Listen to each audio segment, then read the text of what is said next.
खूप महत्त्वाची गोष्ट शिकवली ती मी तुला सांगणार आहे आणि ती तुला फॉलो करायची आहे.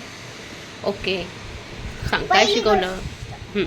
पहिली गोष्ट, भिंतीवर तुला चिपकली दिसली हां. तर तू जेवण बनवत असली तर कुठला पण झाकण लावून दे, नाहीतर ती चिपकली त्या जेवणाकर बघणार आणि त्या जेवणामधून ती खाली उतरणार आणि त्या जेवणामध्ये उडी मारणार. ओके, आणि मग काय होणार. मग आमच्या टीचरनी सांगितलं एका गावात त्या बाईने झाकण नव्हतं लावलं.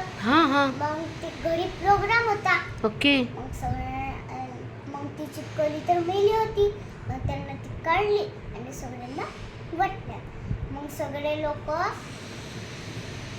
त्यांची तब्येत खराब झाली. मग ते हॉस्पिटलमध्ये ॲडमिट होऊन गेले आणि काही तर लोक मरून गेले. ओके. आणि हां. फोटोशूटिंग करायला ना 2 नवरा बायको होते. फोटोशूटिंग म्हटलं मागेच होता. ते रिव्हर होतं, रिव्हरमध्ये क्रोकोडाईल होतं. मग ते मागे सतत गेले, मग क्रोकोडाईलवर पडले दोघंही. ओके. म्हणून खूप डेंजर थिंग्स आहेत मम्मा आमच्या टीचरने सांगितले आणि कधी पण मला रिव्हरवर नेऊ नको. ओके, ठीक आहे. आणखी काय बरं. ओके, आणखी काय सांगितलं टीचरांनी. ओके, ठीक आहे, ठेवू.